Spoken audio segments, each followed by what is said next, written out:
For what you have done. Muchos de nosotros, de repente lo que nos estamos viendo aquí en las camaritas, no vamos a pasar por la mano.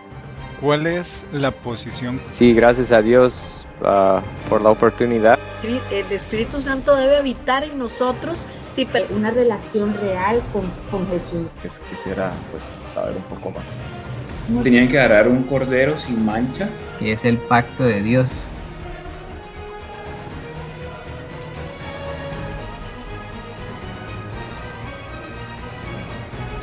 Un tiempo de angustia. Tiene su casa en el campo.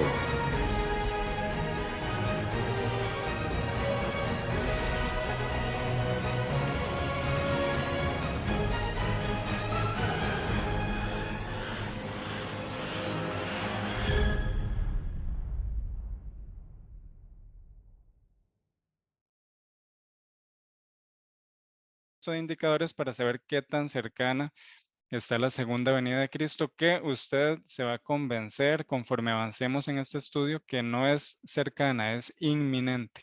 Nunca había estado tan cerca como ahora. ¿Cuáles son esos 7 tiempos o 7 grandes eventos del plan de salvación desde la primera venida de Cristo hasta la segunda venida de Cristo? Bueno, los encontramos en el santuario. Y específicamente, le voy a hacer una recomendación. Hay ciertos temas que uno debe dominar, que uno debe conocer y saber dónde están los textos, y este es uno de ellos. Y no se trata de que usted y yo seamos memoristas. Conforme nosotros dialogamos y estudiamos de la palabra, sí hay muchos textos que se nos van grabando porque los usamos frecuentemente, pero una técnica que me recomendaron hace algunos años y la he aplicado con temas que yo quiero tener y manejar en el momento que los necesite, se llama encadenar la Biblia. ¿En qué consiste? Usted se va a la página de atrás y pone, así como yo puse acá, el tema 7 tiempos y la primera cita donde usted encuentra el inicio del tema. Entonces, eso es lo único que usted va a poner en la página de atrás para saber dónde encontrar el inicio del tema. Y después se va a la primera cita, que en este caso es Levítico 23. Los invito a todos a que tomen su Biblia y vayan a Levítico 23. Ese va a ser uno de los 2 textos básicos de hoy en los que vamos a basar todo el diálogo. Nos vamos a Levítico 23 y cada cita que se mencione, si Max de Guatemala menciona una cita que tiene relación y a usted le impactó, usted pone ahí la referencia en ese texto base a la par del versículo que está relacionado. Si Josué Mesén menciona otra cita, usted la puede mencionar ahí y ahí usted puede tener conectados todos los textos. Esa técnica yo la apliqué en una ocasión en México. Estábamos en un seminario de salud y el pastor que estaba liderando estaba dando una serie de temas a todos los pacientes que habían venido a Estados Unidos, y uno de los médicos misioneros no pudo estar en uno de los temas de la mañana. Yo sí estuve y el tema me impactó tanto que yo lo empecé a encadenar desde el inicio. Texto que el pastor decía, texto que yo iba poniendo la referencia y así iba poniendo toda la secuencia de textos. Luego de eso, estaba yo ya hablando con este médico misionero, este muchacho, y él me dijo, ¿de qué trató el tema? Y yo le dije, estuvo muy bueno. Y vea, trató y me fui al tema de esto, y luego de esto, y le dije todo el recorrido simplemente siguiendo las referencias. Y uno de los pacientes dijo, wow, qué buena retentiva tiene usted. Le acaba de exponer el tema exactamente igual como lo hizo el pastor. Probablemente no usa las mismas palabras y el mismo entusiasmo, pero la síntesis, la esencia del tema quedó. Entonces, eso es algo que tenemos que acostumbrarnos a hacer para tener la espada afilada. A la palabra de Dios se le llama una espada de 2 filos, pero un cuchillo o una espada, si usted no le saca filo, no corta, ¿verdad? Entonces, de esa forma, cuando usted necesite un texto del cual usted está convencido y usted quiera compartirle a otros, va a tener la forma de hacerlo y de hacer un diálogo fluido de la palabra de Dios. Muy bien. En Levítico 23, vamos a ir a Levítico 23.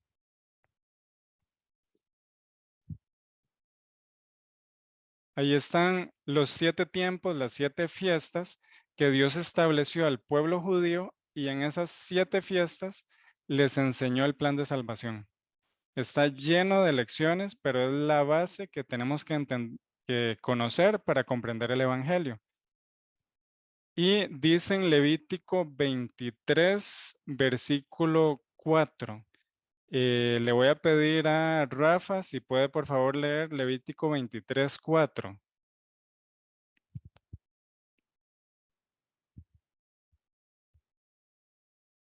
Y así le voy a pedir a los que están en el Zoom, así que tengan la Biblia lista y traten de ir siguiendo la secuencia para hacerlo un poco más interactivo. Y Rafa, ¿estás por ahí?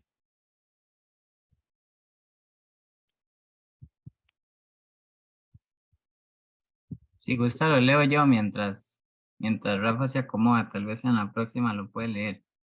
Claro que sí, adelante, José. El 23:4 dice, estas son las fiestas solemnes de Jehová, las convocaciones santas a las cuales convocaréis en sus tiempos. Gracias, José. Estas son las fiestas solemnes de Jehová, las convocaciones santas, las cuales convocaréis en sus tiempos. Y esa palabrita tiempos es clave. Son 7 tiempos y a la vez son 3 tiempos. ¿Cómo así que son 7 tiempos y son 3? No es lo mismo. Bueno, el pueblo de Dios 3 veces al año se trasladaba al santuario. Eso lo encontramos hay varios textos, pero le voy a pedir tal vez entonces a Max, si puede leer Deuteronomio 16, 16. Ese texto que vamos a leer habla que el pueblo de Dios 3 veces al año abandonaba sus casas e iba al santuario. Los que debían ir eran los hombres, pero toda la familia también estaba invitada a hacerlo, pero era obligatorio que los hombres fueran. Eso era 3 veces al año.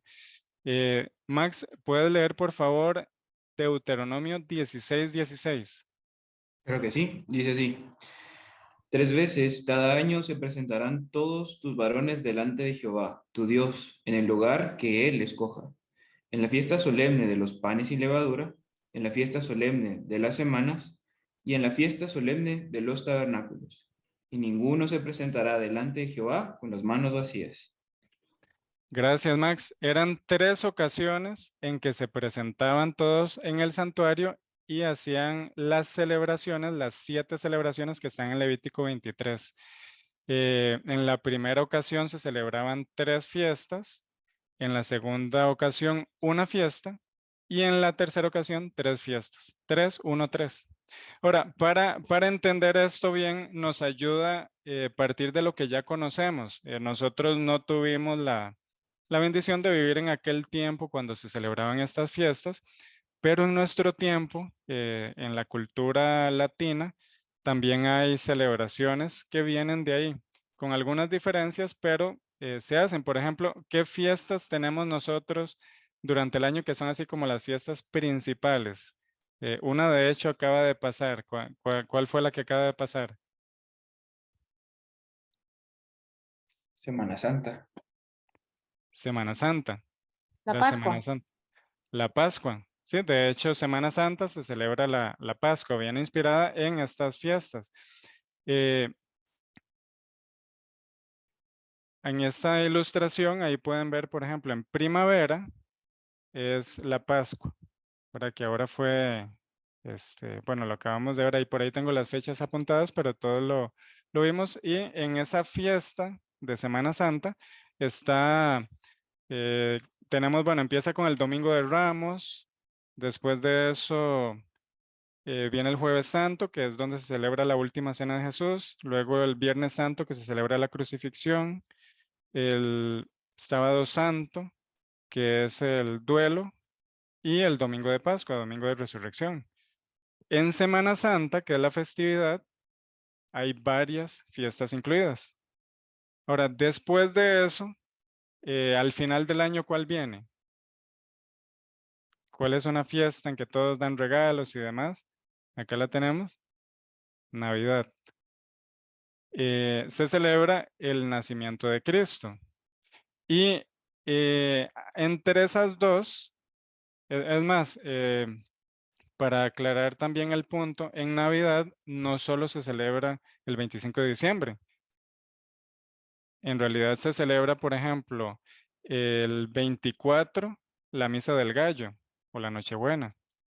Antes de eso, el 8 de diciembre, se celebra la Inmaculada Concepción de María. Y después del 25 de diciembre se celebra la Sagrada Familia, y que eso en este año cae el 31 de diciembre, y después el 1 de enero se celebra un día en honor a Santa María, Madre de Dios. Todo es un conjunto de festividades. Nosotros tal vez, si no somos católicos, lo que más conocemos es, bueno, el 25 de diciembre porque es libre y todos reparten regalos, y los feriados, ¿verdad? Pero hay varias celebraciones en esa misma ocasión de fiesta.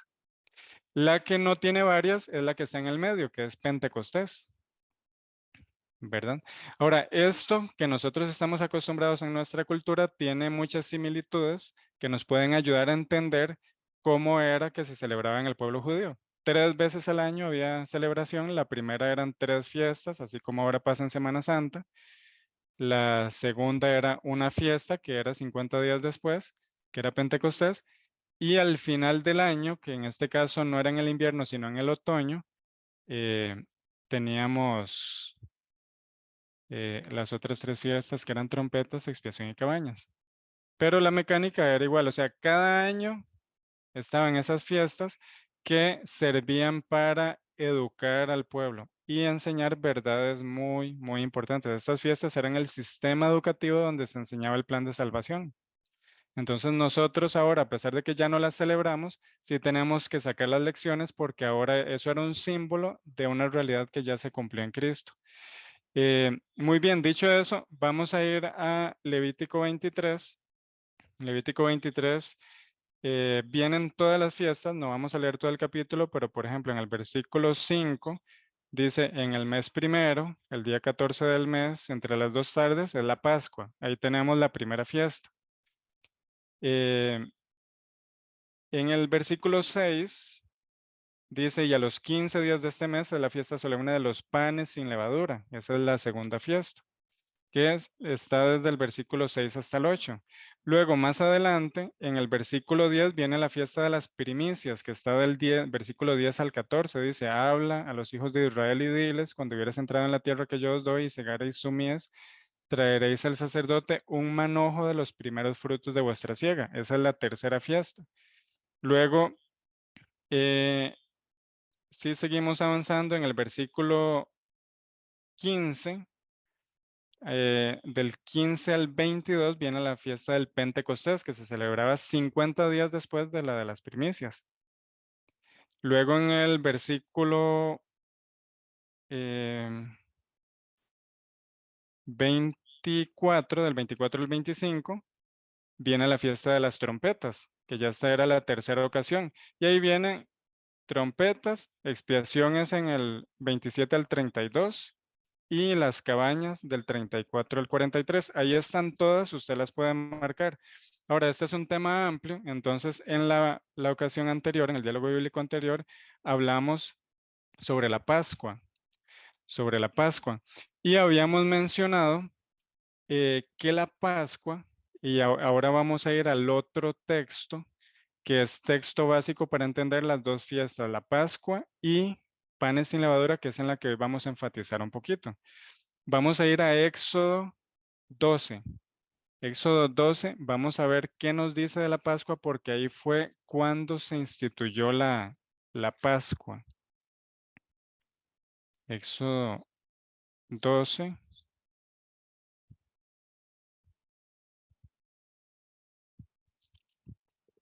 Ok.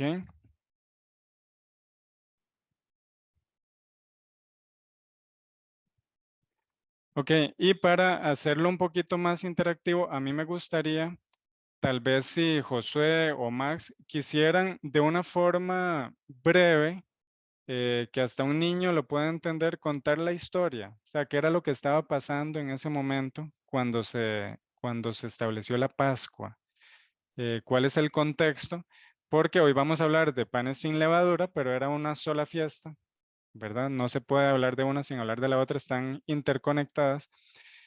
¿Qué estaba sucediendo en el momento en que se estableció la Pascua y los panes sin levadura? ¿Cuál era el contexto que estaban viviendo?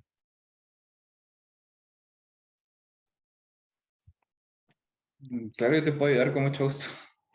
Así, historia jardín de infantes.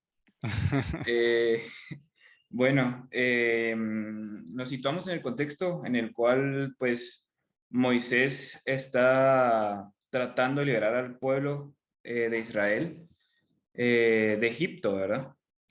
Ya a este punto ya habían sucedido casi todas las plagas, exceptuando una, que fue el pueblo de Israel. Y esta plaga es la de los primogénitos. Ya va a pasar un ángel, Dios le había advertido a Moisés que iba a pasar un ángel que iba a matar a todos los primogénitos de las personas y también de los animales.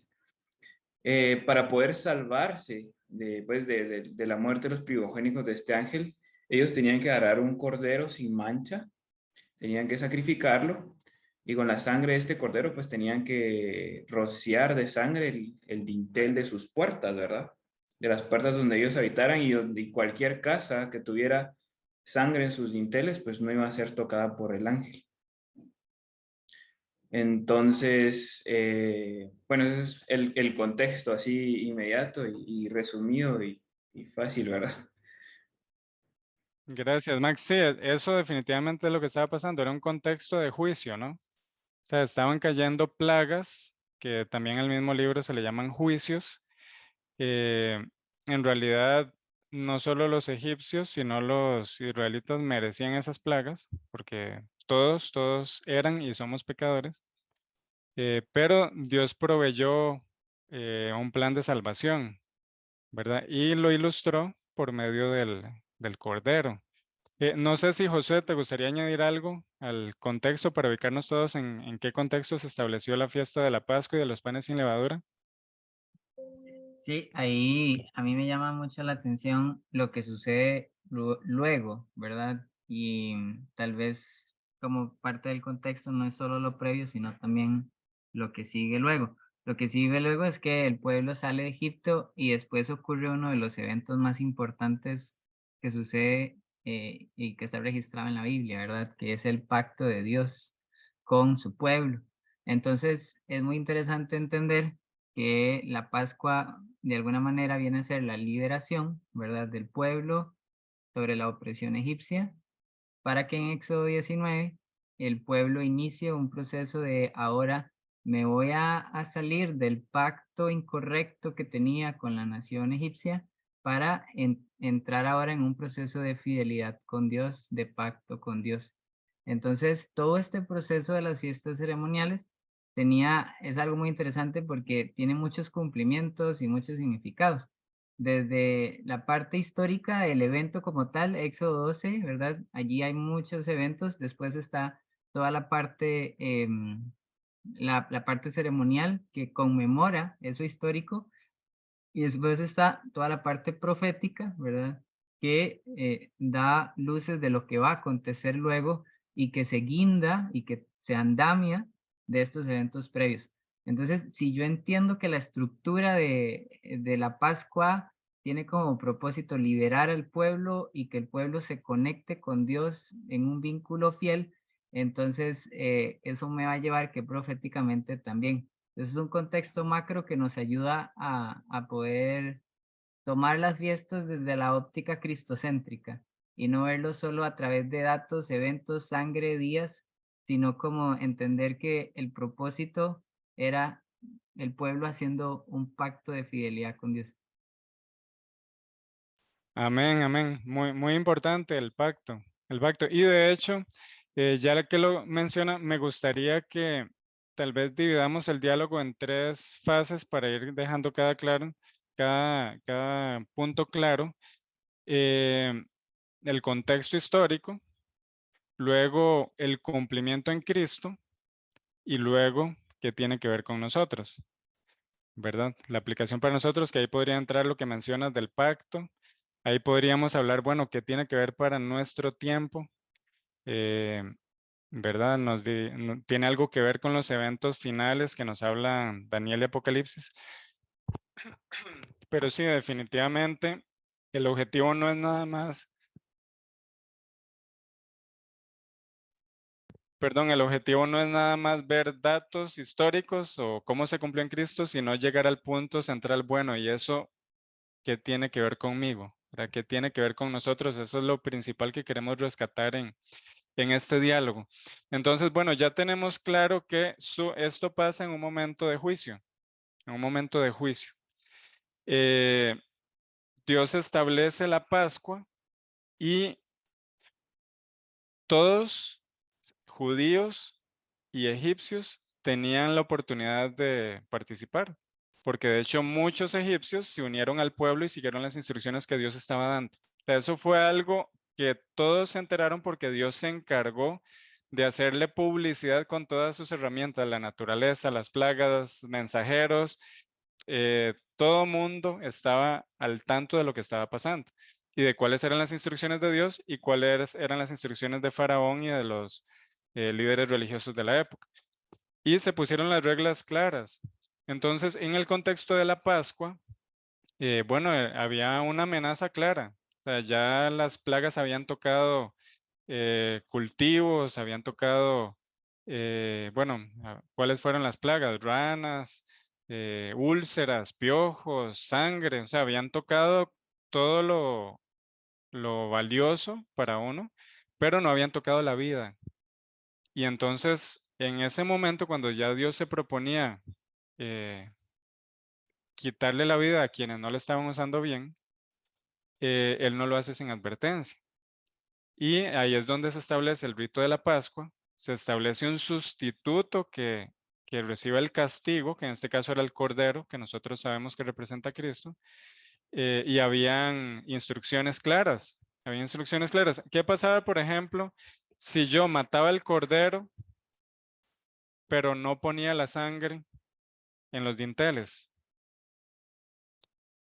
¿Iba a ser salvado o no? Y ahora hay algo muy importante cuando tocamos el tema de la Pascua. El nombre Pascua tiene que ver con pasar de lejos, pasar por alto. Inclusive en inglés, que es el idioma que nosotros tal vez más relación podamos tener, pero lo mismo pasa con el hebreo. En inglés es pass over, pasar sobre. Eso lo encontramos en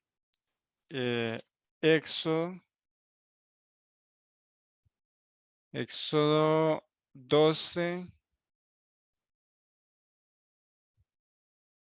23 dice, porque Jehová pasará hiriendo a los egipcios, y cuando vea la sangre en el dintel y en los postes, Jehová pasará de largo aquella puerta y no dejará entrar al heridor en vuestras casas para herir.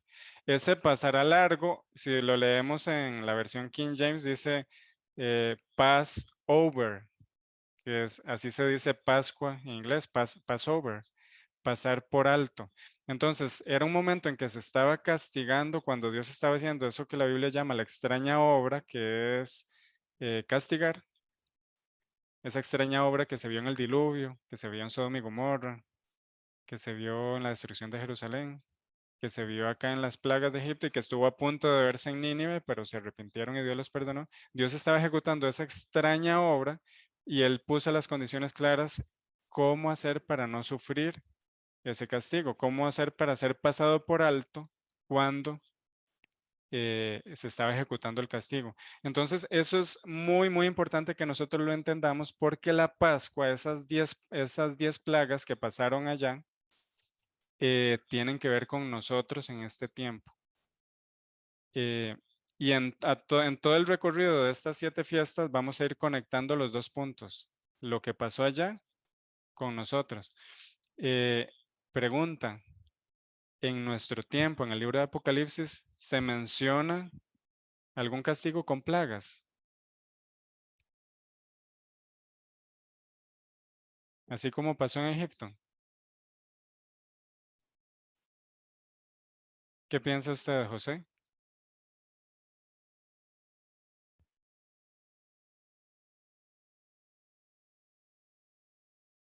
Eclesiastés 1:9 nos dice qué es lo que fue, lo mismo que será.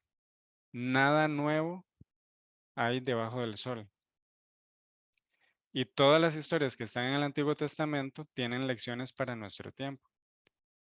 Entonces, cuando vemos esas historias a la luz de lo que viene para nosotros, ya cobran un sentido diferente. Y eso es lo que queremos hacer con este estudio, no que sea simplemente lo que pasó allá.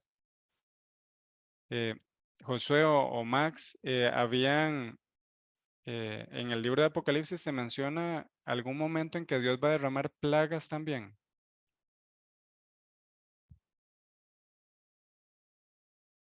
Sí, se menciona cuando se menciona lo de las copas de la ira de Dios, ¿verdad? Que precisamente nos hablan acerca de toda esta parte del juicio. Así es, así es. Eso lo encontramos en Apocalipsis 15 y 16, donde se menciona el derramamiento de las 7 plagas postreras.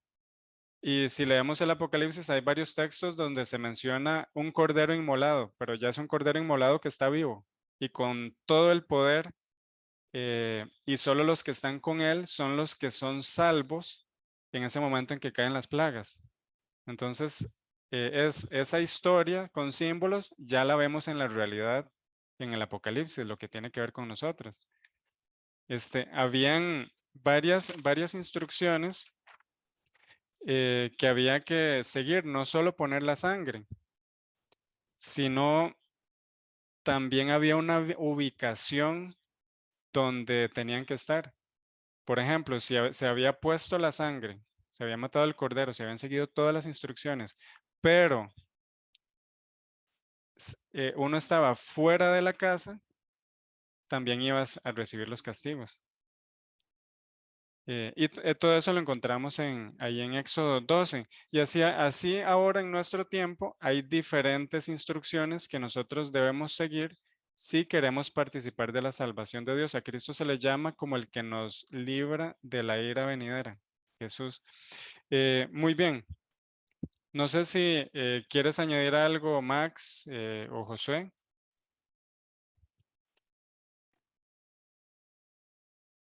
No, creo que podemos continuar. Ok. José. ¿Vamos bien hasta ahí? Todo bien, todo bien. Ok. Muy bien. Ahora, ya teniendo en claro. Algo que sí, desde hace rato estaba pensando, que es un dato interesante relacionado con esto de las 7 fiestas. Por lo general se les titula así, más sin embargo, bueno, son 3 fiestas, ¿cierto? Según Deuteronomio 16. Y cuando entramos al día de la expiación, a las trompetas, se les habla como de días solemnes, porque de pronto la fiesta como tal en la mente actual, ¿verdad? Es como una pachanga, como algo. Y entonces uno dice, qué raro, porque una fiesta, si el día de la expiación más bien era como un día de mucha constricción de corazón y verdad y todo esto. Entonces la Biblia sí hace mención que son días solemnes. Entonces, pero dentro de la fiesta de las cabañas. Entonces, ese nada más desde hace rato ahí lo tenía en mente. Sí, no, muy importante la aclaración.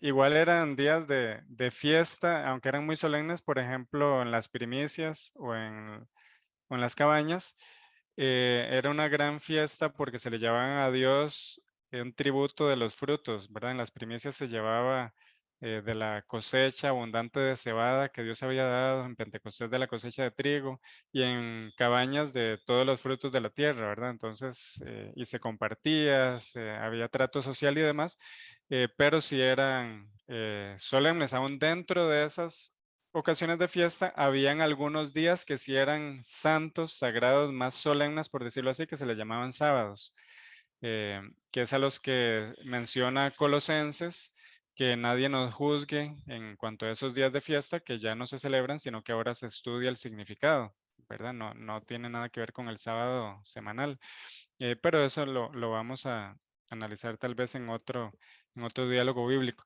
Muy bien, ahora teniendo claro con este tema del contexto, que era un contexto de juicio, y entonces Dios se presenta como el que está juzgando, pero también como el Salvador, ahora queremos aplicarlo en Cristo. Vimos en el diálogo bíblico pasado que todos los detalles de la Pascua que se mencionan en Éxodo 12 sobre el Cordero y la festividad se cumplieron en Cristo, por ejemplo, muy rápidamente. Dice Éxodo 12:3. Éxodo 12:3. Habla a toda la congregación de Israel diciendo, en el 10 de este mes, tómese cada uno un cordero por las familias de sus padres, un cordero por familia. El 10 de este mes. Si estudiamos el Evangelio, por ejemplo, en Lucas 22 del 1 al 6, Juan 12 del 1 al 8, Lucas 7:38, Marcos 14 del 1 al 11, Mateo 26 del 7 al 14, todas esas citas están en el material que hemos compartido. Ahí vamos a ver que así como la fiesta de la Pascua se celebraba era el 14 del primer mes, pero el Cordero se apartaba el 10. Entonces, en ese día, el 10, cuando por años era cuando se ponía aparte el corderito que iba a ser sacrificado el 14, en ese mismo día, si usted lee esas citas que yo mencioné, se va a dar cuenta que exactamente ese mismo día fue cuando María Magdalena entra con el perfume y unge a Jesús. Y Jesús, cuando Judas la critica y los discípulos murmuran también, él le dice, déjenla tranquila, ella buena obra me ha hecho, me ha ungido o me ha preparado para la sepultura. Y lo que dice después en todos los evangelios es que Judas, como no le gustó que Cristo le llevara la contraria y era muy orgulloso, salió, fue a hablar con los sacerdotes y le ofreció entregárselos por 30 piezas de plata. Y esas 30 piezas de plata era el precio común por el que se compraba un cordero. Entonces ahí se ve claramente como todo se cumplió en Cristo. Luego dice el versículo 5, vuestro cordero será sin defecto, ¿verdad? Y hay muchísimas citas, como 1 Pedro 1:19, donde es claro que Cristo no tenía ningún defecto y nunca pecó. Eso se cumplió en él. Era en el versículo 5, Éxodo 12:5, dice, vuestro cordero será sin defecto, macho de 1 año. Los corderos maduraban o llegaban a la edad adulta al año. Hasta la fecha es así. Se considera que ya el año es el periodo cuando es maduro. Y el evangelio es claro en Lucas 3:23 que Cristo cuando inició su ministerio era a los 30 años. Y a los 30 años es cuando se considera que un hombre ya es maduro. No mayor de edad, maduro, a los 30 años. Y así hay muchas características que vimos. En el versículo 6 dice, habéis de guardar el cordero hasta el día 14 de este mes y lo inmolará toda la congregación del pueblo de Israel entre las 2 tardes. Y cuando ustedes leen el relato, eso entre las 2 tardes era las 9 de la hora novena, que eran las 3 de la tarde, y a esa hora fue que Cristo murió. También decía que al cordero no le habían que quebrar ningún hueso, y cuando mandaron a quebrarle las piernas a todos, incluyendo a Cristo, se la quebraron a los 2 que estaban al lado de los ladrones, pero a Cristo no. ¿Verdad? Entonces vimos cómo en la Pascua todo, esos son unos poquitos de todos los detalles que muestran que Cristo era ese cordero, ¿verdad? Cuando Juan vio a Cristo dijo, he aquí el cordero de Dios que quita el pecado del mundo. Y Pablo dice en 1 Corintios 5, versículo 7, que Cristo nuestra Pascua ya fue sacrificada. Ahora, si todo eso se cumplió en Cristo con la Pascua, ¿será que lo mismo pasó con los panes sin levadura? Vamos entonces a verlo y ese es el tema en el que vamos a profundizar un poquito hoy. Y para empezar, hagamos lo mismo que hicimos con la Pascua, pongamos el contexto. Tal vez ahí si me ayuda primero Josué y luego Max. Ya sabemos que los panes sin levadura, bueno, era en el mismo tiempo de la Pascua, pero hablemos un poquito más. O sea, ¿en qué consistía los panes sin levadura?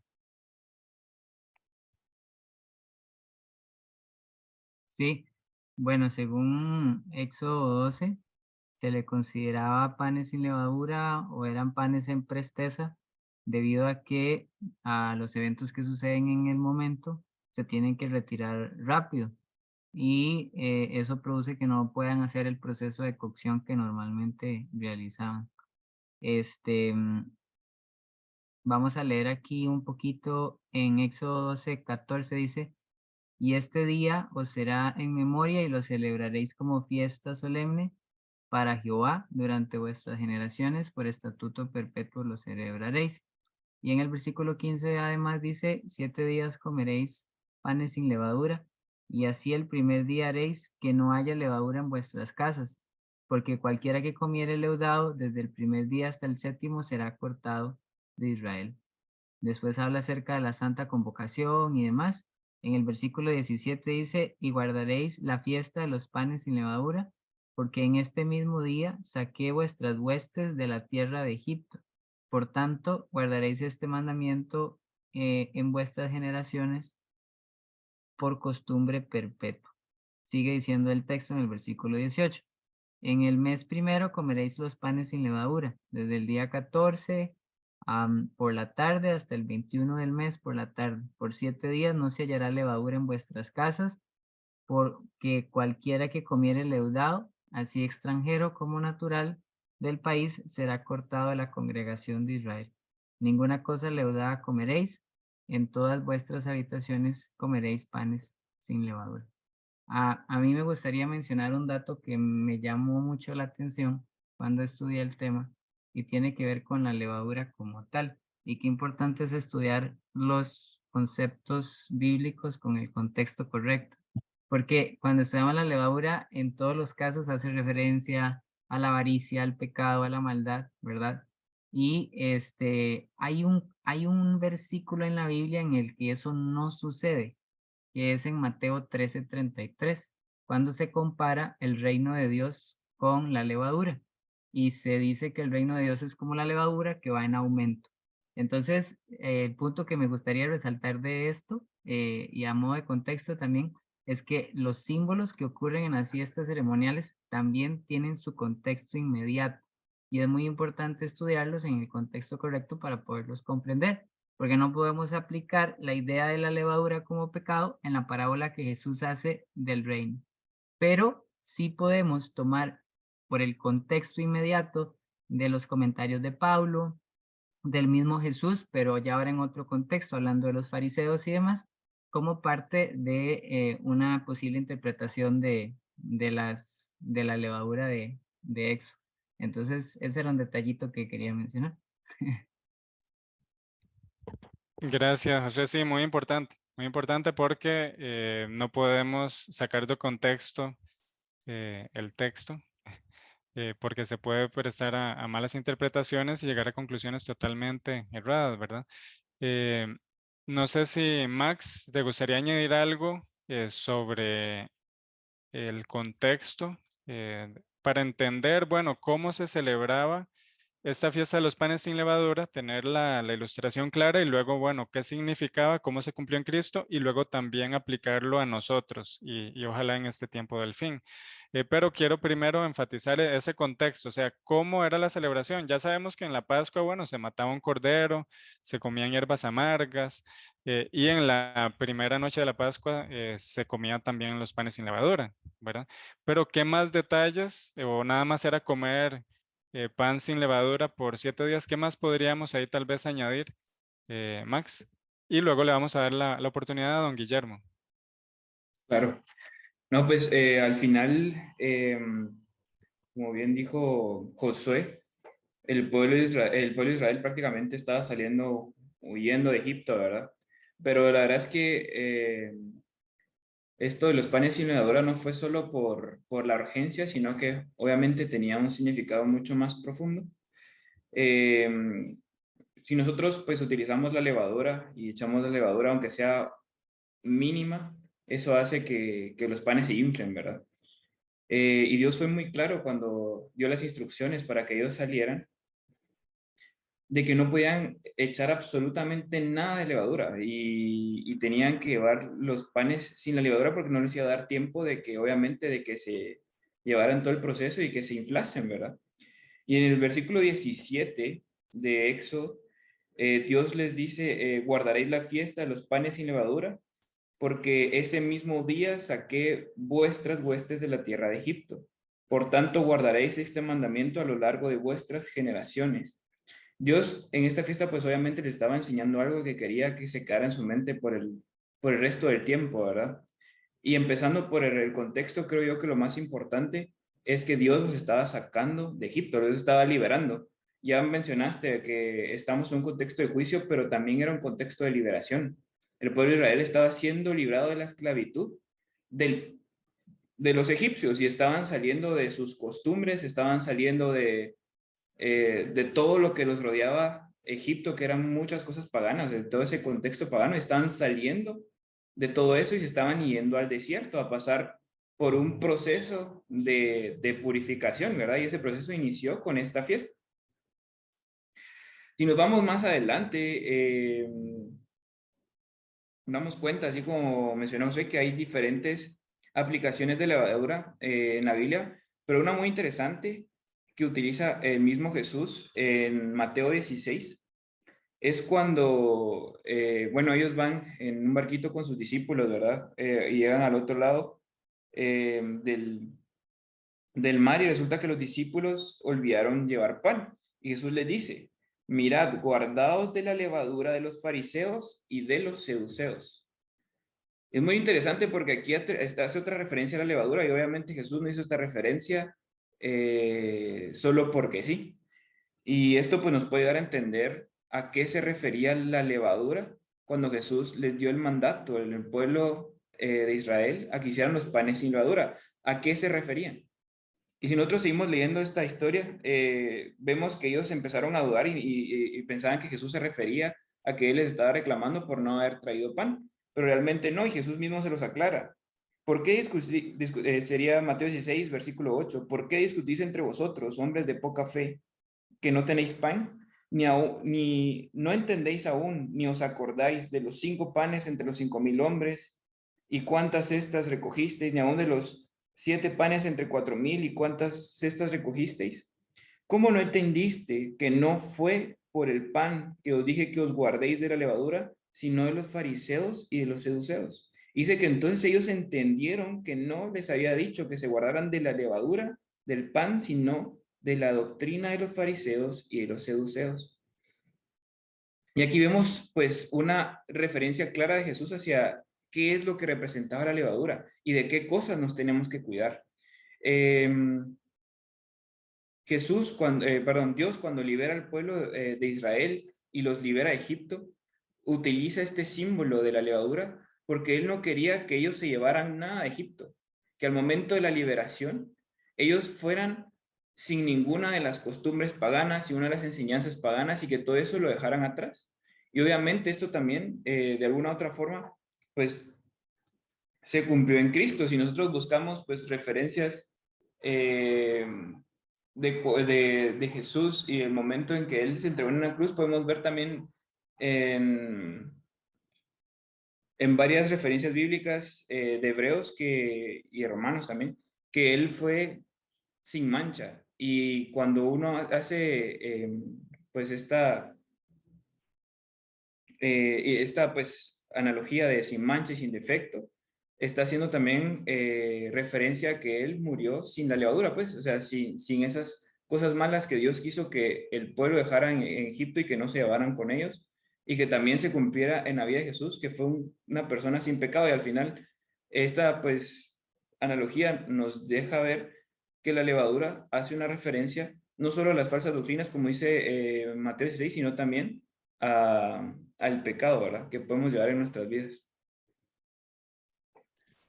Amén, amén. Muchas gracias. Sí, muy cierto. Bueno, antes de darle el pase a don Guillermo, para complementar lo que acabas de explicar, Max, quiero que veamos las citas que están en la lección. Ahí yo puse unas poquitas de muchas, donde se muestra cómo la levadura, los panes sin levadura representaban a Cristo. Y así como llegamos a la conclusión de que la Pascua es la crucifixión de Cristo, los panes sin levadura representan la sepultura de Cristo. ¿Cómo lo podemos demostrar? ¿Cómo lo podemos demostrar? Es más, ¿qué ceremonia instituyó Jesús justo antes de morir? ¿Recuerdan? Que reemplazó la Pascua.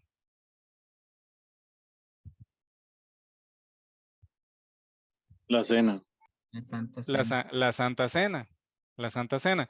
Y si leemos Mateo 26, 26. Mateo 26, 26. Tal vez si don Guillermo me lo puede leer para ya luego darle el espacio a que hable don Guillermo.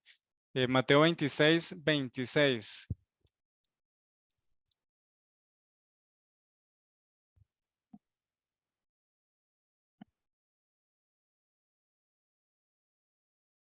Ahí el mismo Jesús toma el pan y ese pan que está tomando no fue un pan hecho para Santa Cena, o sea, era el pan sin levadura de la Pascua.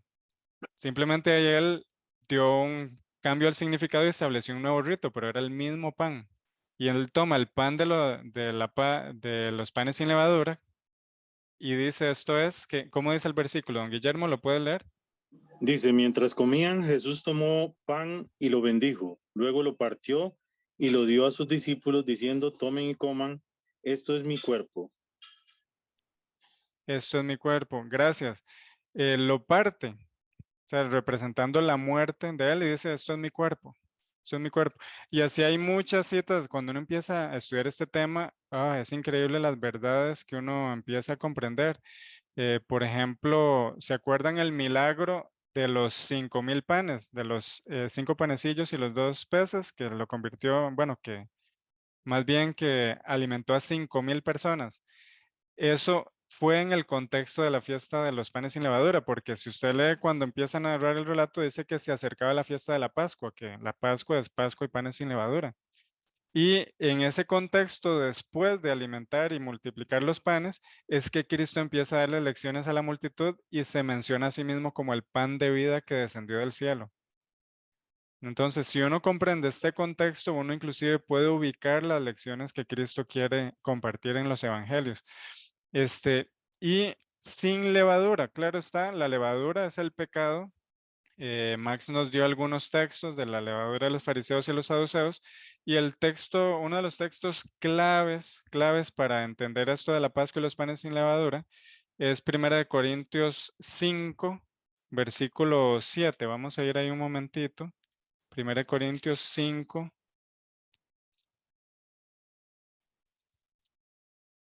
Versículo 7 dice, limpiaos pues de la vieja levadura, para que seáis nueva masa, como sois, sin levadura, porque Cristo nuestra Pascua ya fue sacrificado por nosotros. Ahí claramente está comparando a Cristo como la Pascua y a la levadura con el pecado, ¿verdad? Y si unimos todos estos textos, vamos a tener claro que los panes sin levadura representan a Cristo en su sepultura sin pecado. Un texto más que puede, porque el día cuando Cristo fue sepultado fue el primer día de la fiesta de los panes sin levadura. Fue el primer día.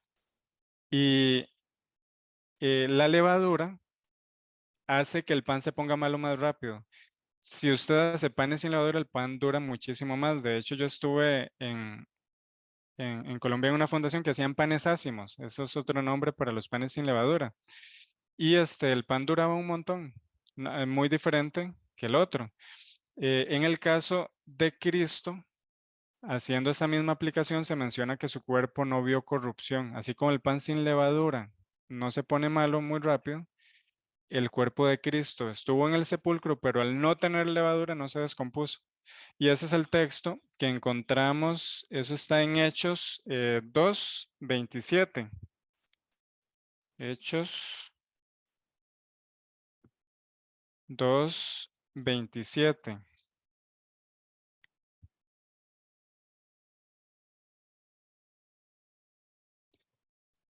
Si leemos desde el 23, este es el sermón de Pedro explicando en Pentecostés lo que estaba pasando, pero menciona a este entregado por determinado consejo y presencia de Dios, prendisteis y matasteis por mano de los inicuos crucificándole, a quien Dios resucitó habiendo soltado los dolores de la muerte por cuanto era imposible ser retenido por ella.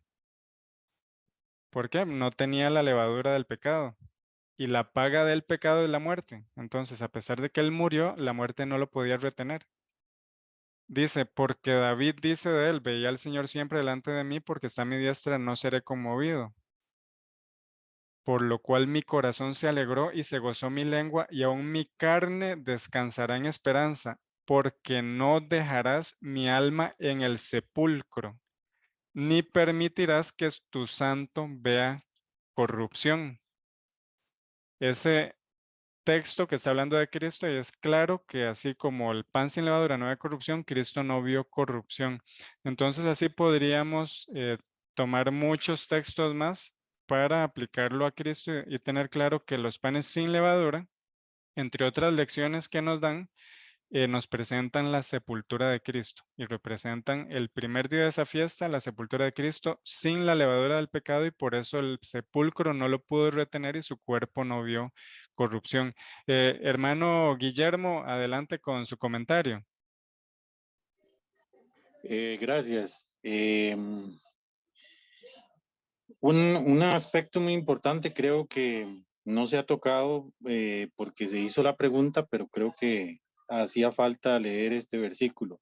Éxodo 12:8 dice de la siguiente manera: y aquella noche comerán la carne asada al fuego y panes sin levadura, las hierbas amargas lo comerán.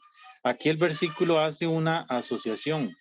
Esta asociación la hace porque inmediatamente que el cordero es, digamos, preparado, dice que será comido al fuego. Dice, y panes sin levadura con hierbas amargas lo comerán. En la nueva versión internacional lo dice de la siguiente manera. Dice, deberán comer la carne esa misma noche asada al fuego y acompañada de hierbas amargas y pan sin levadura. Aquí se hace la asociación de uno y otro. O sea, tanto el cordero con los panes tienen una relación totalmente intrínseca que lo que permite es que nosotros entendamos correctamente que el sacrificio de Cristo también viene asociado a los panes sin levadura. ¿Y por qué los panes sin levadura? Como bien se ha dicho, porque tiene que ver con Cristo que no tenía pecado. Y eso nos lleva todavía a otros aspectos que se relacionan en ese mismo capítulo 12, donde dice que esto será enseñado a las generaciones siguientes. Y esas generaciones siguientes lo que tenían que hacer era que tenían que recordarlo. ¿Y cuál era la mejor manera para recordarlo? Con esos panes ácimos que ellos podían estar consumiendo, y entonces los hijos tenían que preguntar a sus padres: padre, ¿por qué comemos estos panes así? ¿Por qué necesitamos recordar algo o tener presente algo? Y entonces ellos tenían la oportunidad para testificarle a sus hijos y enseñarles que el sacrificio de Cristo fue un sacrificio sumamente importante, no solamente porque Dios estaba haciendo propiciación por nuestros pecados, sino que también representaba el hecho mismo de que nosotros tenemos que vivir una vida semejante a la de Cristo, que es sin pecado. Y eso nos iba a hacer recordar a nosotros que los panes amargos y el pan sin levadura era la parte que Cristo tuvo que sufrir por nuestro pecado, digamos, por culpa nuestra. Gracias. Don Guillermo, muchísimas gracias por ese aporte porque nos introduce precisamente al otro punto importante que quería que tocáramos en este diálogo. Y es bueno, ¿qué tiene esto que ver con nosotros? Está bien, Cristo. Ajá. Sí, tal vez antes de pasar a esa parte, hay otro dato allí contextual bastante curioso. Ahí una vez estudiándolo con cierta persona me llamó mucho la atención, quería compartirlo. En el libro de Éxodo también, y en el versículo 34, cuando ya sucede la salida del pueblo, hay un evento gráfico muy visual, muy interesante, ¿verdad? Que algunas personas y estudiosos lo comparan con la sepultura de Cristo. Y Perdón, dice ¿cuál era el texto otra vez? Éxodo 12:34. Bueno, leamos desde el 33. Cuando ya sea la muerte de los primogénitos, en el versículo 33 dice, y los egipcios apremiaban al pueblo dándose prisa a echarlos de la tierra, ¿verdad? Entonces, lo que habíamos leído antes, que las panes sin levadura tenía que ver con la falta de tiempo de cocción, con la presión, ¿verdad? De salir rápidamente, y era también un conmemorativo de eso. Y después, en el versículo 34, hay una figura gráfica que llama mucho la atención y es, y llevó el pueblo su masa antes que se leudase, y dice, sus masas envueltas en sábanas sobre sus hombros. Entonces, muchos estudiosos toman esta figura y la tratan de aplicar precisamente con la sepultura de Cristo también, ¿verdad? Que es como Cristo y su cuerpo estuvo envuelto en sábanas en el sepulcro, ¿verdad? Como esta masa sin leudar también estuvo allí en esta situación. Y regresando también a un dato que mencionaste, leíste 1 Corintios 5:7, donde se menciona la Pascua en conjunto con los panes. Y el 8 declara rápida y fácilmente qué es lo que significa la levadura en este contexto. El apóstol Pablo dice, así que celebraremos la fiesta no con la vieja levadura ni con la levadura de malicia y de maldad. Entonces allí se define en qué consiste la levadura. Consiste en maldad y malicia, ¿verdad? Si no dice con panes sin levadura, y el mismo apóstol Pablo le da el significado y dice de sinceridad y de verdad. Entonces, en Éxodo 12 tenemos la Pascua y los panes juntos. Acá en Corintios, el apóstol Pablo otra vez pone la Pascua, que es Cristo, y los panes, ¿verdad? Juntos. Y cuando nos vamos a lo que dice Cristo relacionado a la Santa Cena, al nuevo pacto, dice, esta es la sangre de mi pacto que por vosotros es derramada. Y también menciona su cuerpo como el pan, ¿verdad? Entonces, vamos de nuevo, ¿verdad? Cómo todo esto se menciona una y otra vez, y ahí ya caemos al punto que mencionas, que es qué es lo que tiene que ver todo esto conmigo, ¿verdad? Que en este caso es todos estos elementos, a como el pueblo en la antigüedad saliendo hicieron el antiguo pacto, Cristo muriendo en la cruz y cumpliendo todos estos símbolos, abre ahora ante nosotros la posibilidad de ir hasta el santuario, hasta el trono celestial, con el nuevo pacto, ¿verdad? Que en este caso es lo que se celebra en la Santa Cena, que de paso es una fiesta que se entiende poco, ¿verdad? Porque celebramos la Santa Cena, de pronto los que la celebramos, ¿verdad? La celebramos cada cierto tiempo y sí, entendemos que Jesús perdona mis pecados y todo este asunto y el rito de la humildad, pero de pronto por contexto se nos olvida que el verdadero significado de la Santa Cena es el punto de inicio del nuevo pacto, que ahora la ley va a estar escrita en nuestros corazones, que ya no va a estar en ese antiguo pacto con aquellos antiguos símbolos, sino que ahora es el nuevo pacto. Y de allí que la Biblia se divide en dos, ¿verdad? Porque son dos eventos tan magnos y tan importantes en la historia de la humanidad, que entonces todo lo anterior, todos los símbolos, antiguo pacto, todo lo que hace ahora Cristo, la consumación de los símbolos, el nuevo pacto, ¿verdad? Entonces, eso era. José, Sí, muy importante el aporte. Adelante, don Guillermo, ¿quiere añadir algo? Si quiere, ponga solo la quería, cámara para que lo podamos ver todos. no sé si se ve o no se ve, pero lo que queda es simplemente aportar algo al verso 34 que leía nuestro hermano, que por ejemplo, cuando ellos salieron y si lo hicieron de esa manera, también tenemos que tomar en cuenta que Dios les dijo a 3 días de camino, deja salir a mi pueblo para ir 3 días de camino. O sea, si ellos tenían que cargar esa masa sin leudar, lo tenían que hacer por 3 días de camino, que era el tiempo que Dios había establecido. Eso significa los 3 días de muerte de nuestro Señor Jesucristo. Este tema es riquísimo. De hecho, han mencionado varias citas que yo no las había visto. Ya la que mencionó Josué, la tengo marcadita, esa la voy a marcar también. Y el material inclusive que estamos compartiendo lo vamos a ir mejorando. Si ustedes ven que algo le falta, que algo se pueda agregar o quitar o está mal aplicado, lo vamos a ir mejorando porque es un tema importante. Ahora, vamos a ir al último punto que yo diría es el más importante.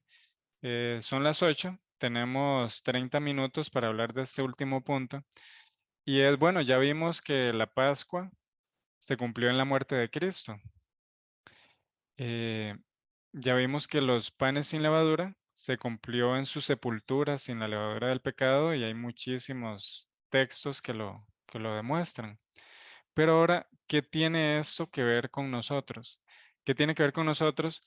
¿Qué es el santuario? Hay un texto que, es más, los voy a invitar a que lo busquen y me gustaría leer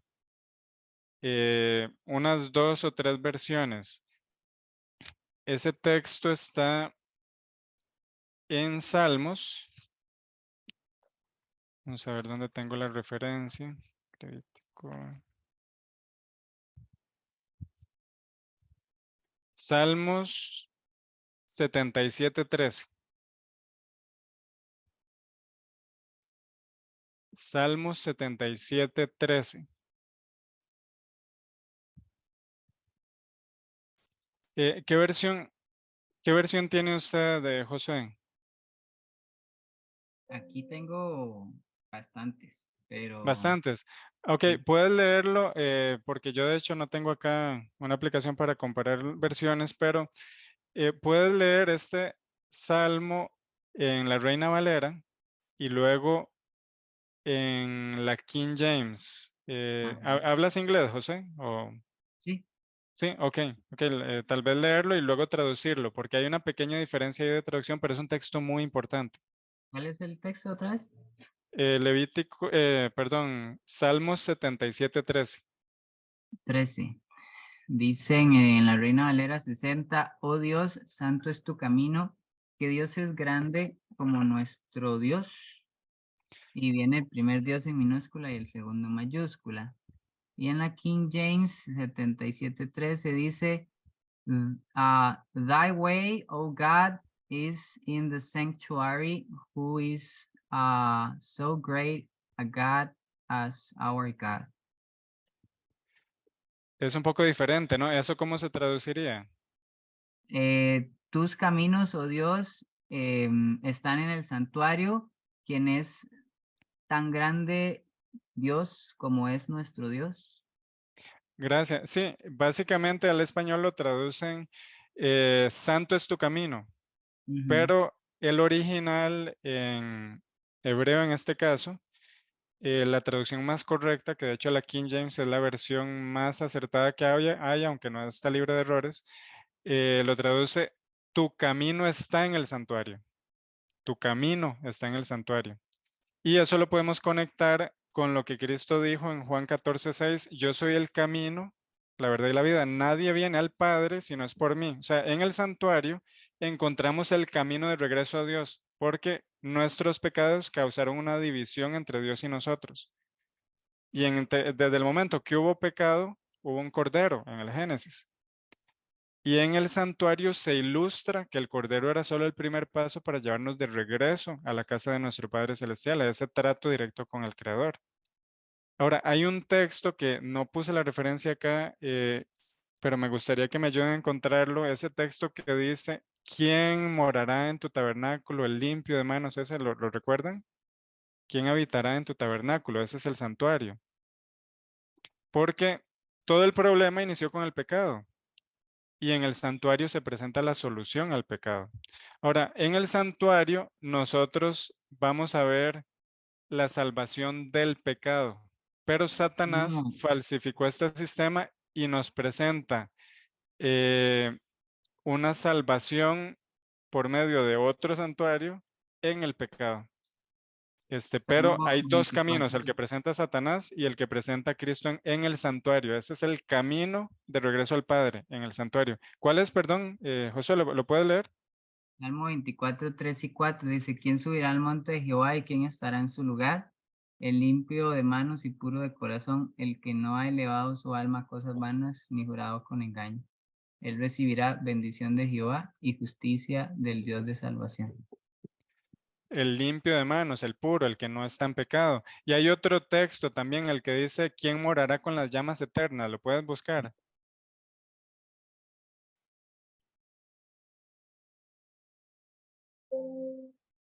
Ese está en Isaías 33. Dice, los pecadores se asombraron en Sión, espanto sobrecogió a los hipócritas. ¿Quién de nosotros morará con el fuego consumidor? ¿Quién de nosotros habitará con las llamas eternas? El que camina en justicia y habla lo recto, el que aborrece la ganancia de violencias, el que sacude sus manos para no recibir cohecho, que tapa sus oídos para no oír propuestas sanguinarias, el que cierra sus ojos para no ver cosa mala. Este habitará en las alturas. Gracias, José. O sea, la palabra de Dios es clara en que para estar en la presencia de Dios solo se puede hacer si uno está sin pecado.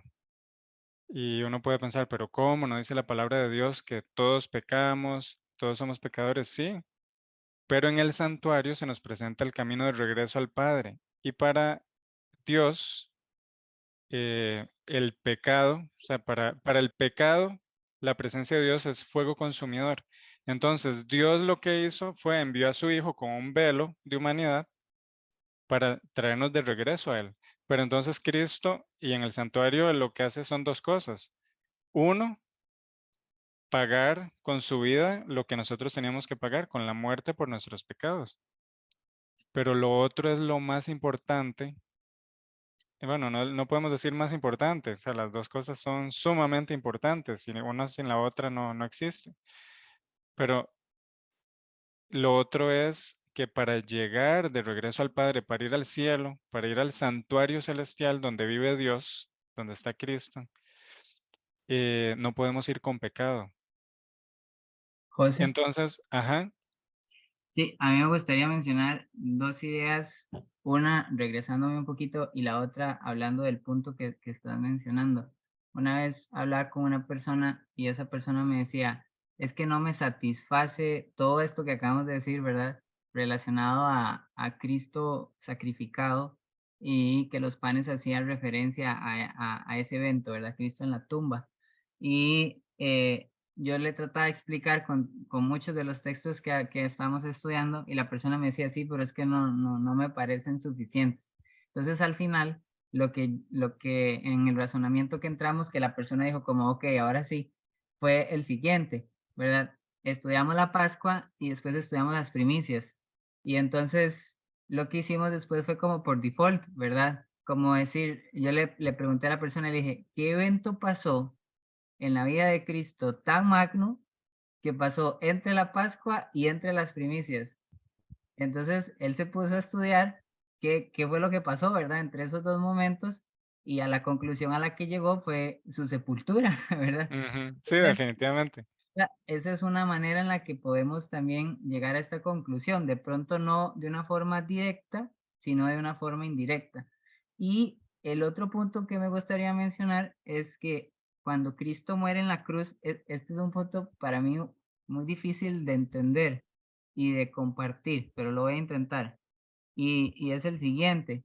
Cuando Cristo muere en la cruz, antes de morir, Él le dice a su Padre, Dios mío, ¿por qué me has desamparado? Y también antes le dice, si es posible, pasa de mí esta copa, ¿verdad? Cuando Cristo muere en la cruz, Él tiene una muerte de fe. Es algo muy interesante captar la idea de que Cristo estaba depositando de una forma humana, ¿verdad? Cargando los pecados de la humanidad, pero él estaba también a la par confiando en que la promesa de su padre iba a ser certera. Entonces, cuando yo tomo esa fe tan pura, tan genuina que Cristo tuvo a la hora de morir y lo comparo con el bautismo, siendo yo una persona que muero, ¿verdad? Que soy sepultado. Entonces se me invita también a tener esa fe tan pura como la que tuvo Jesús, que es saber que estoy entrando en un lugar donde todos aquellos pecados van a quedar y al salir, ¿verdad? Voy a ser una criatura totalmente limpia. Y Cristo, bueno, llevó toda la carga de pecado del mundo como humano, ¿verdad? La posible duda, todo lo que Satanás había trabajado, todo lo que las personas habían trabajado en la mente de Jesús, ¿verdad? En definitiva, le tuvo que haber llevado a tener una muerte de fe, a morir creyendo que lo que estaba haciendo iba a libertar a la raza humana. Y tanto es así, ¿verdad? Que después en Hechos se da su ascensión y en Salmos nos damos cuenta cómo el cielo lo recibe con alabanzas, con cánticos, con gloria, y en Apocalipsis 5 se le entroniza. O sea que hasta en ese momento Jesús recibe la honra y la gloria del acto que él hizo en la tierra. O sea que hasta en ese momento Jesús concluye el acto y recibe 100% seguridad de que su muerte fue totalmente segura. Eso quiere decir que a la hora de que él muere hay una fe intrínseca demasiado potente que me invita a mí como creyente a decir, tengo que creer. Y entonces era la idea que quería resaltar, porque quieres resaltar cuál es el objetivo o qué tiene que ver la muerte de Cristo conmigo.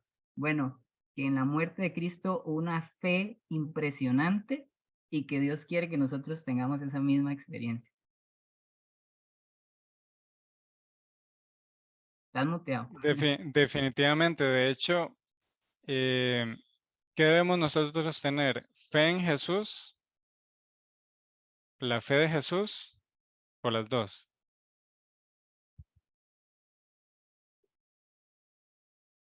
Ambas. ¿Y cuál es la diferencia?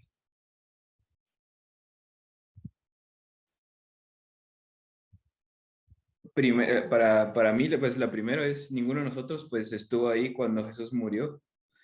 Así que, y tampoco ninguno de nosotros estuvo ahí cuando resucitó. Así que tenemos que tener fe en que todo eso se cumplió y que fue cierto, ¿verdad? Hay evidencias, obviamente hay evidencias históricas y demás, y está la palabra de Dios, pero esa es la fe en Jesús. O sea, creer que Jesús es el Hijo de Dios y vino acá y murió por nosotros a pesar de que no estuvimos. La fe de Jesús es tener una fe como la que él tuvo. Creo que es más difícil. O sea, la debemos tener, pero es difícil, pues, porque ahorita con lo que mencionó Josué, o sea, obviamente él al momento de morir no estaba seguro de que su sacrificio iba a ser aceptado, mas no dudó de que el Padre iba a cumplir, ¿verdad? Y ese no dudar creo que es lo más difícil, o sea, porque la duda es lo contrario a la fe. O sea, tener una fe completa es quitarnos de dudas. Y tener la fe de Jesús, así como Él, es quitarse la duda de que su sacrificio y su vida había sido aceptada ante el Padre, ¿verdad? A pesar de que en ese momento Él estaba cargando con todos los pecados de la humanidad.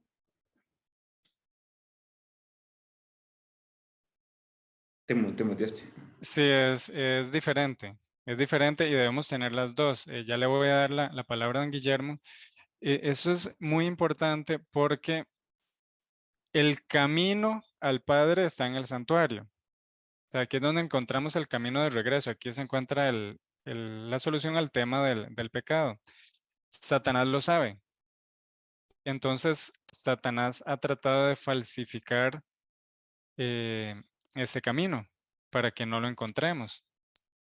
Y hay algunos cambios que se han hecho en lo que la palabra de Dios enseña sobre este camino del santuario y se ve en las 7 fiestas. Si nosotros, no es el tema hoy porque no estamos estudiando las profecías, pero cuando estudiemos el mensaje de los 3 ángeles y vayamos a ver que es la bestia, y nos vayamos a Daniel 7 y veamos los diferentes imperios que hay ahí, y luego surge un cuerno pequeño que es un poder anticristiano. Daniel 7:25 dice que ese poder iba a hacer varias cosas, dice, hablaría palabras contra el Altísimo, iba a quebrantar o matar a los santos, iba a pensar en cambiar los tiempos y la ley. Y estos son los tiempos de fiesta. Hay inclusive versiones que traducen festividades. Y si uno se va al hebreo, y en este caso no era hebreo, era arameo, pero es la misma palabra, o sea, el mismo significado, está hablando de estos tiempos. Ese poder iba a cambiarlos.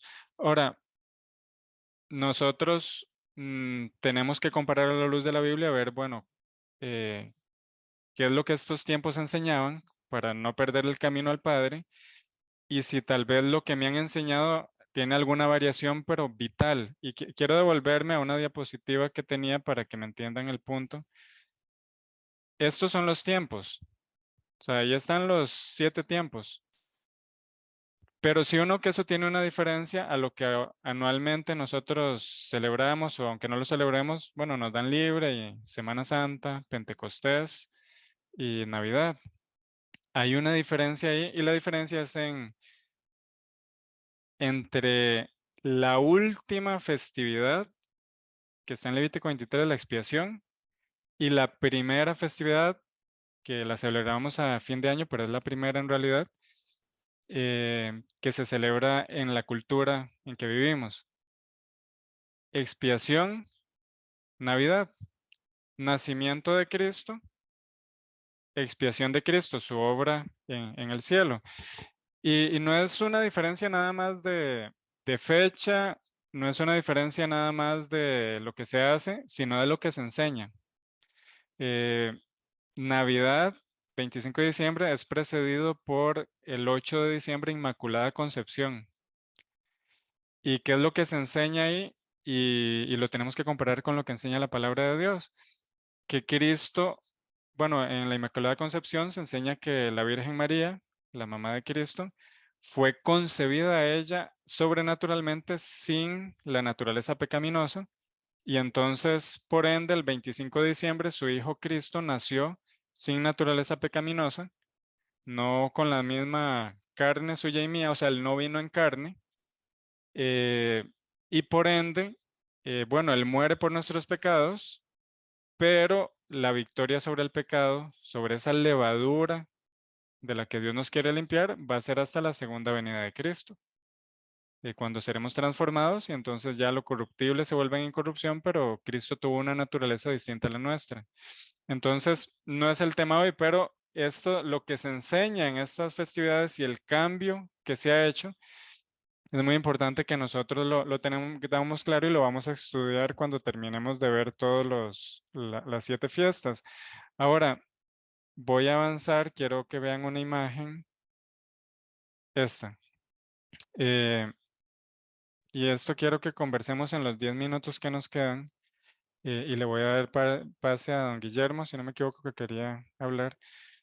Eso que ven ahí es parte de la tradición de lo que se hacía en la fiesta de los panes sin levadura. No podía haber levadura en las casas. Si ustedes leen el texto, vamos a Éxodo 12 otra vez.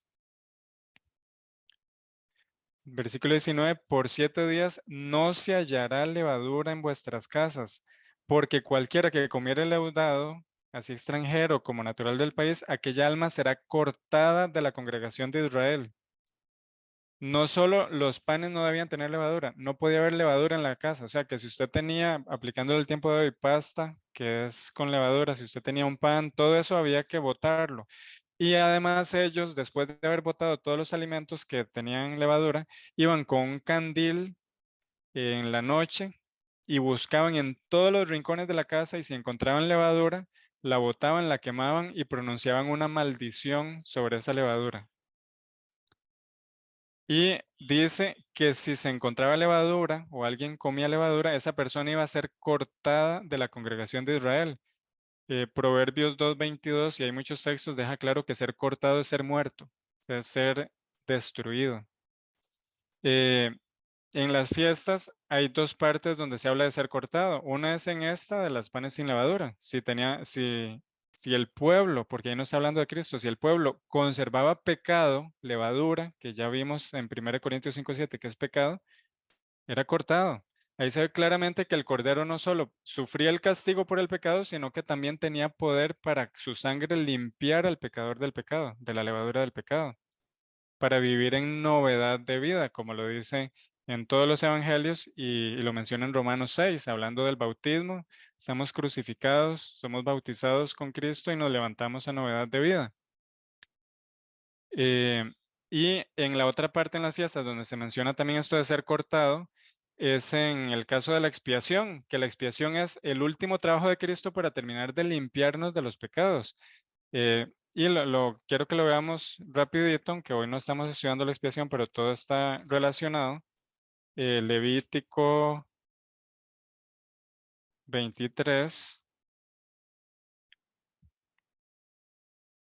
29. Ahí hablando de la expiación dice, porque toda persona que no se afligiere en este mismo día será cortada de entre su pueblo.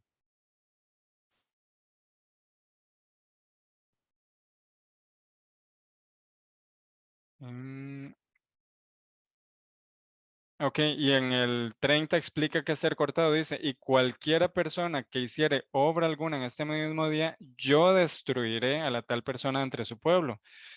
Conectando las dos cosas, en el inicio de estas 7 fiestas se deja claro que el pueblo debe estar limpio de la levadura del pecado. Y al final de las fiestas, que ya la expiación es la 6ª fiesta para dar lugar a la 7ª, que es la segunda venida de Cristo, el que no se haya afligido, confesado sus pecados y haya sido purificado y limpiado de toda la levadura y conserve un solo pecado, es cortado y es destruido.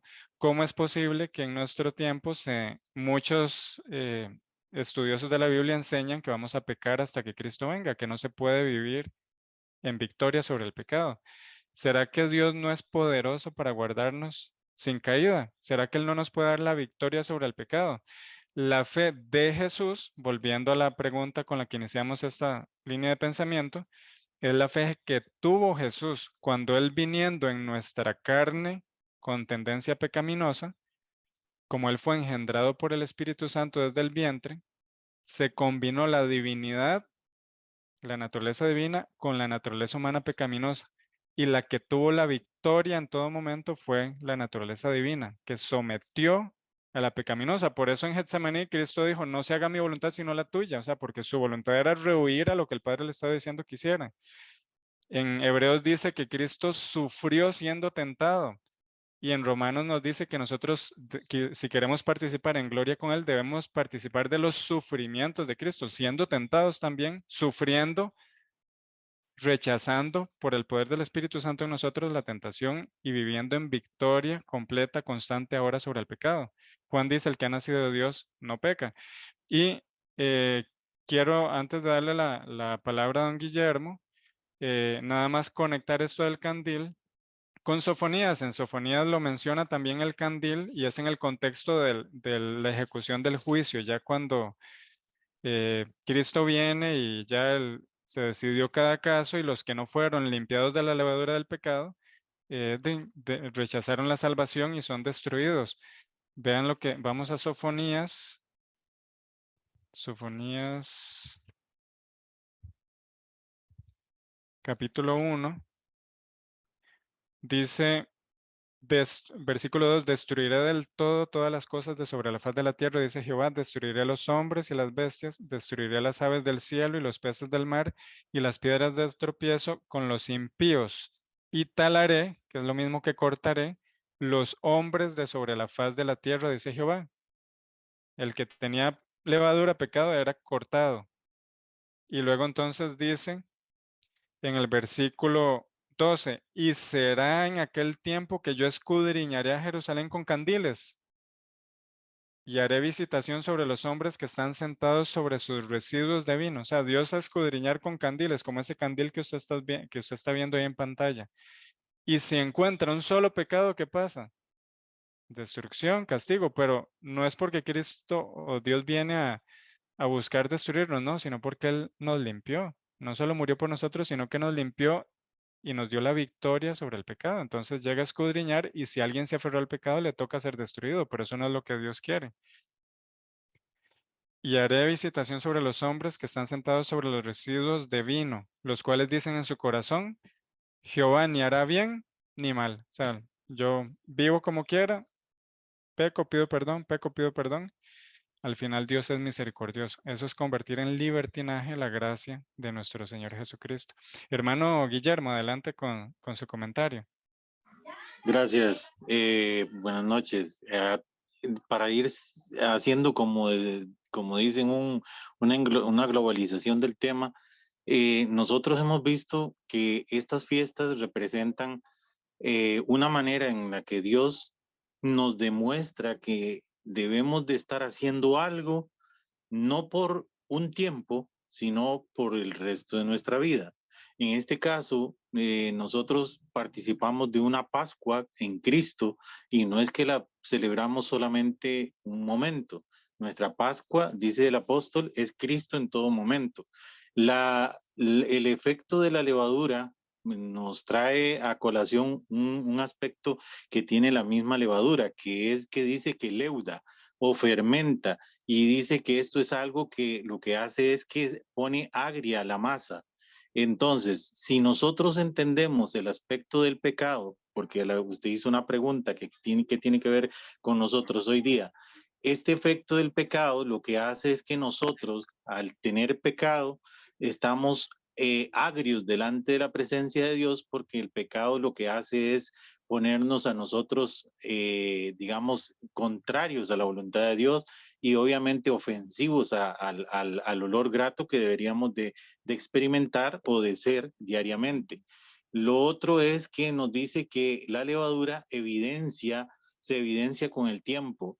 Y lo que está detrás de eso, dice, será mostrado. Significa que la levadura va haciendo su efecto, pero es visible. O sea, significa que el pecado, aunque sea oculto, porque la levadura lo que representa es un pecado oculto, este pecado se va evidenciando con el tiempo. Y entonces, ¿qué nos llama a hacer la palabra de Dios? A eliminar toda levadura. Se dice que 7 días era la fiesta, pero nosotros tenemos que hacerlo diariamente. O sea, tenemos que quitar esa levadura que nos afecta, que nos pervierte, que nos aleja totalmente de Dios, porque el pecado nos aleja de Dios.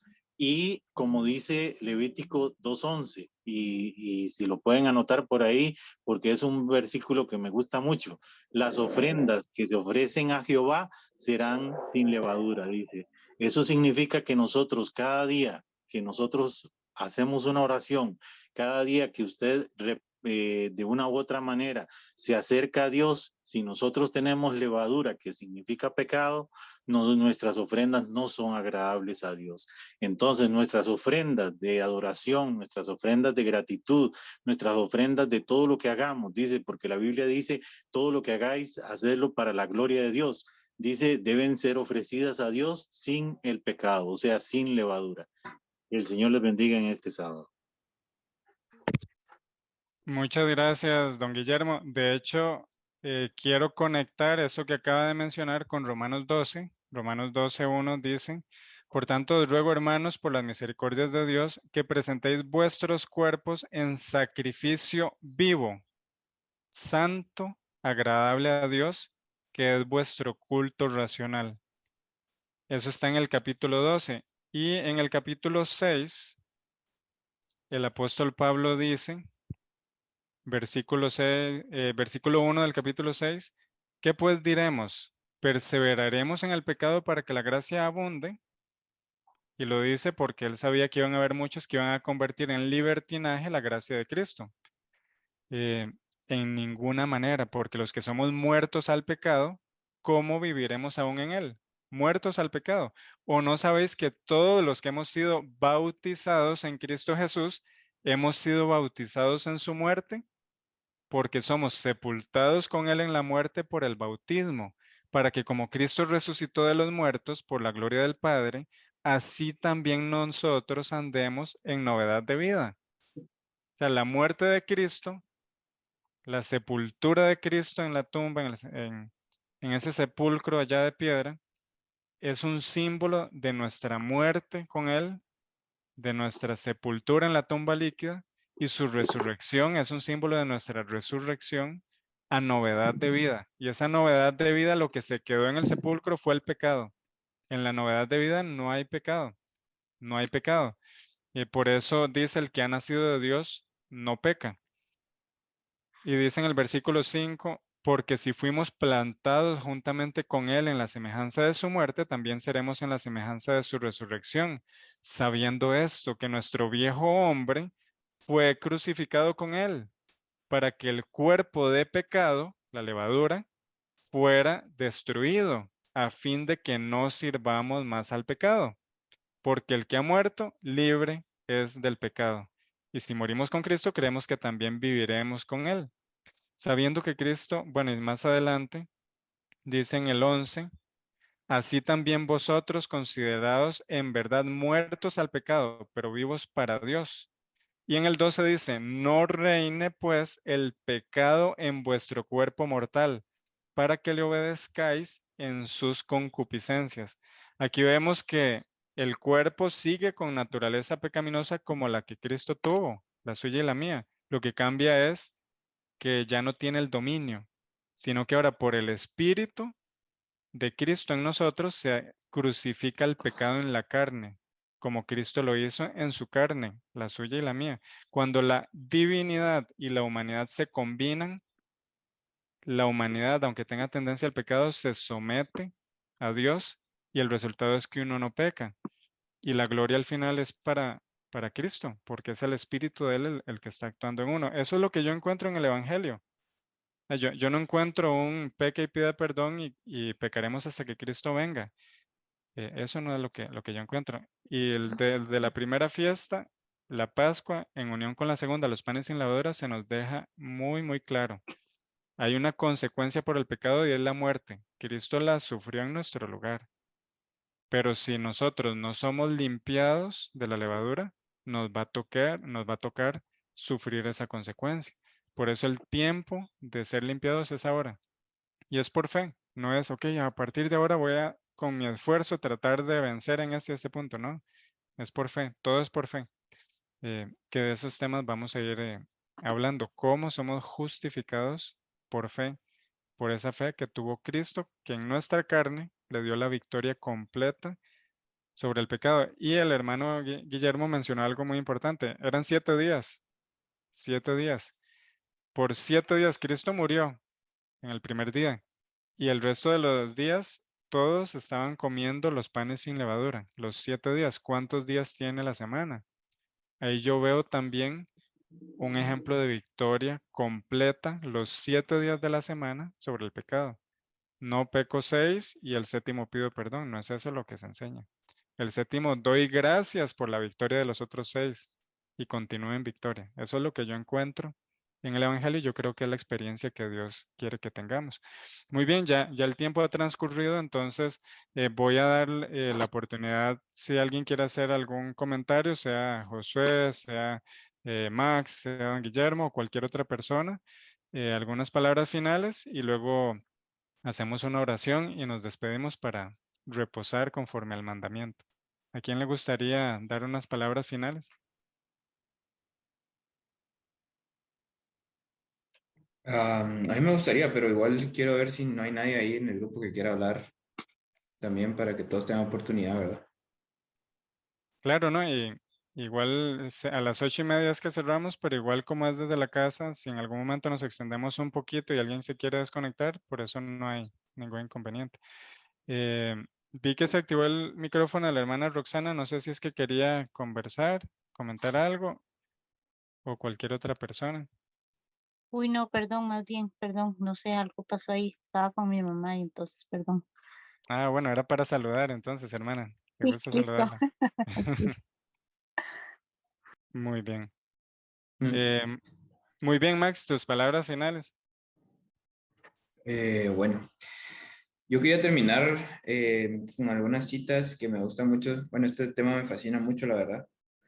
Y la verdad es que Pablo habla mucho de esto y lo hace en diferentes cartas. Y para la manera de conclusión me gustaría hablar sobre Filipenses 2:5, que dice así, dice, haya pues en vosotros este sentir que hubo también en Cristo Jesús. Él, siendo forma de Dios, no estimó ser igual a Dios como cosa que aferrarse.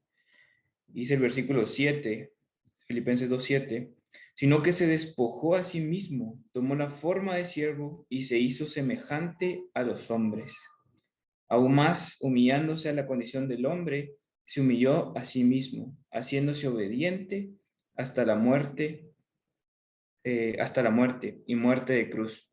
Y hay dos cosas aquí que me parecen interesantes, que Jesús nos dio el ejemplo de despojarnos. Y si nosotros vemos Efesios, también Efesios capítulo 4, versículo 22, dice, en cuanto a la pasada manera de vivir, despojados del viejo hombre, que está corrompido por los deseos engañosos. Jesús no nos exige nada que Él no haya pasado por o que Él no le haya tocado sufrir. Y también tú mencionabas en Hebreos, que ahorita quiero seguir a Hebreos también. Pero nosotros, así como Jesús se despojó de lo más grande que tenía, creo que nosotros para poder tener victoria sobre el pecado tenemos que despojarnos al final. Tenemos que abandonar a nuestro hombre, o sea, a nuestra naturaleza humana, a nuestro hombre de pecado, a nuestro cuerpo de carne, como lo dice Pablo. Porque si nosotros no nos despojamos, no va a ser posible que tengamos victoria sobre el pecado. Si nosotros nos aferramos a esas cosas que tanto nos gustan, que tanto nos causan placer, que por tendencia pecaminosa nosotros estamos sujetos a, si no nos aferramos de eso, va a ser muy difícil que el Espíritu pueda empezar a obrar en nosotros. Y sigue diciendo acá, en Hebreos capítulo 2 y versículo 10, me gusta mucho lo que dice Hebreos acerca de eso. También dice, convenía, hablando del Padre, aquel por cuya causa existen todas las cosas y porque en todas las cosas subsisten, que habiendo llevar a muchos hijos a la gloria, hablando de nosotros, perfeccionara por medio de las aflicciones al autor de la salvación de ellos, refiriéndose a Jesús.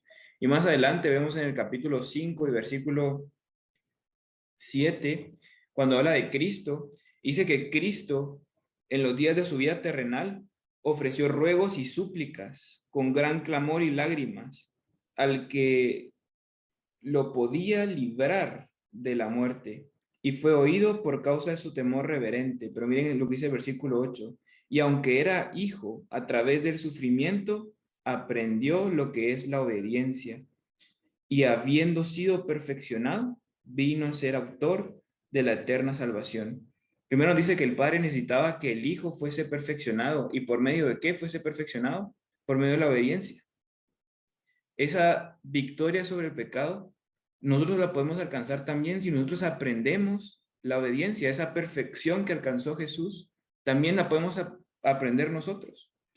Y lo más bonito de todo esto es que Jesús no nos deja nuestra suerte a luchar contra el pecado porque Él sabe que nosotros por nuestros medios no podemos. Y es ahí cuando Él nos da el nuevo pacto. Y el nuevo pacto basado sobre 3 promesas que podemos ver más adelante en Hebreos, que se encuentran en Hebreos capítulo 8, podemos ver versículos 10 en adelante. Dice, por lo cual este pacto haré en la casa de Israel después de aquellos días, dice el Señor. Y mira la primera promesa, pondré mis leyes en la mente de ellos y sobre su corazón las escribiré. Aquí podemos ver que Dios nos promete, o sea, no solo nos dice que podemos ser victoriosos, sino que Él nos promete que nos va a ayudar a alcanzar la victoria sobre el pecado, que no estamos solos en esta batalla. Así como Jesús logró pasar su vida sin mancha, llegó a ser el Cordero sin mancha con la ayuda del Padre, nosotros también tenemos la ayuda, su ejemplo del Hijo, y tenemos la ayuda del Espíritu Santo en nuestras vidas para poder tener la victoria sobre el pecado.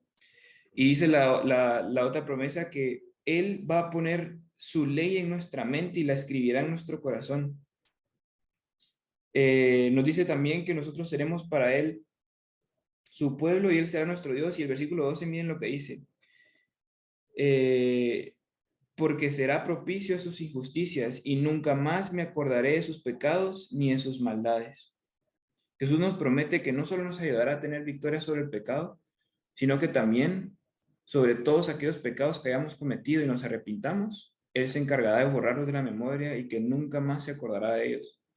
Al final, nuestro Dios es tan grande y tan bueno y tan maravilloso con nosotros que Él vino a sufrir lo que nosotros sufrimos y nos prometió que no íbamos a estar solos en nuestro transcurso por este mundo y que podíamos alcanzar una vida sin pecado si nosotros nos despojábamos de esas cosas que nos atan a este mundo y dejábamos que su Espíritu Santo orara en nuestras vidas.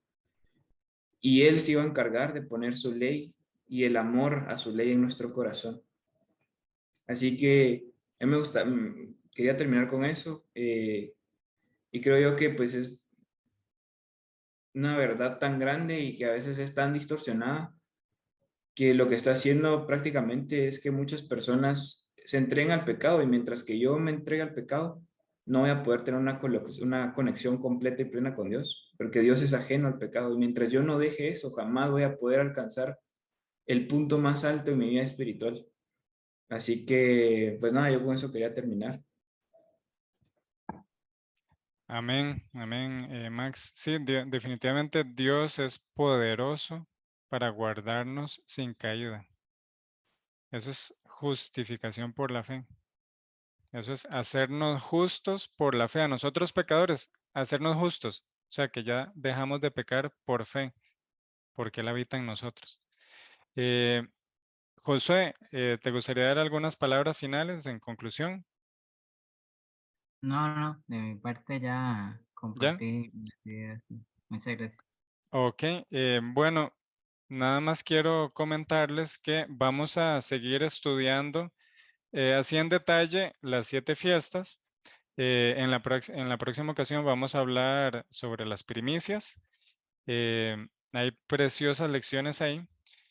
Y cuando concluyamos viendo lo que la palabra de Dios enseña sobre estas fiestas, vamos a estudiar el cambio que el enemigo ha hecho o ha intentado hacer, porque dice que pensaría en cambiar los tiempos y la ley, no con el objetivo de darle publicidad al error, sino para entender por qué es importante tener claro estas verdades. Y les adelanto que tiene mucho que ver con esta imagen, con estas dos imágenes. La diferencia que ustedes ven ahí es una diferencia abismal, abismal. Si celebramos la obra final de Cristo por limpiarnos la levadura del pecado, o si celebramos que Cristo nació no en carne, sino con una carne diferente a la nuestra. Humana sí, pero no como la nuestra, o sea, no vino en carne. Y les invito a que estudien en sus casas con oración lo que dice el apóstol Juan al respecto. Primera de Juan 4, 2. En esto conoced el Espíritu de Dios. Todo espíritu que confiesa que Jesucristo es venido en carne es de Dios. Y todo espíritu que no confiesa que Jesucristo es venido en carne no es de Dios, y este es el espíritu del anticristo.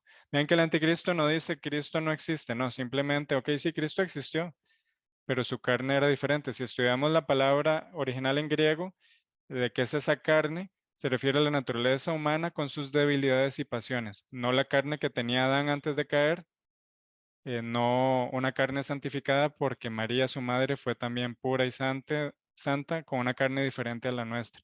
Entonces, es muy diferente. Hay celebraciones que se hacen en el mundo cristianas de nombre, pero tenemos que comparar a la luz de la palabra de Dios a ver si esas enseñanzas que se nos dan están paradas en un escrito está o en tradiciones humanas que tal vez han tergiversado un poco o bastante el mensaje de salvación de Dios. Es muy diferente creer que Cristo es mi hermano a creer que Él es de una naturaleza distinta y por ende lo que Él logró dependiendo del poder de Dios, yo no lo puedo lograr. En una de las dos, Él se convierte en un ejemplo a seguir, en la otra se convierte simplemente en un sustituto y yo continúo en una vida de pecado hasta que Él venga y me dé la carne que Él tuvo. Eso es una diferencia abismal. Pero no es el tema de hoy, está relacionado, lo vamos a ir estudiando en el transcurso de estas sesiones.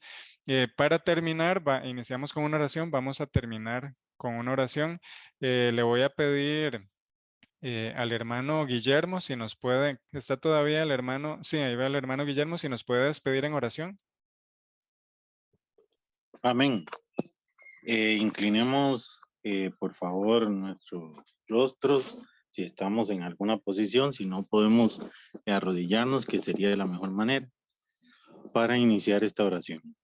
Amado Dios y Padre de toda gloria, delante de tu presencia, Señor, está un grupo de tus hijos, Señor. Queremos saber, Señor, la verdad, y tu palabra dice que es la verdad. Así que, Señor, queremos al instruirnos a través de tu palabra, que tu Santo Espíritu sea nuestro consejero, sea el que dirija nuestra mente y podamos sacar las conclusiones necesarias para glorificar y bendecir tu nombre. En esta noche, Señor, te damos gracias por el tiempo que pudimos estar escudriñando tu palabra y que nos permitiste, Señor, tomar estas hermosas joyas, Señor, que están en tu palabra, para que podamos, Señor, así glorificar y bendecir tu nombre. Gracias, Padre, por cada uno de mis hermanos. Gracias por este sábado. Te le damos gracias por todo. En el nombre de Jesús. Amén. Buenas noches. Amén, amén. Muy buenas noches a todos. Gracias por acompañarnos. Gracias Josué y Max especialmente por haberse preparado y acompañarnos. Ojalá que nos puedan seguir acompañando y estudiemos este tema en estos 15 días que vienen para tener un diálogo así rico y lleno de argumentos bíblicos como el que tuvimos hoy. Que disfruten el sábado y nos vemos en 15 días. Que Dios les bendiga.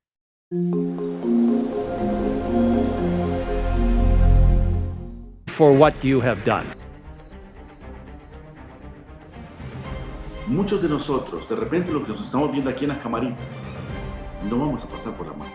¿Cuál es la posición? Sí, gracias a Dios por la oportunidad. El Espíritu Santo debe habitar en nosotros si Una relación real con Jesús. Quisiera pues saber un poco más. Tenían que agarrar un cordero sin mancha. Que es el pacto de Dios.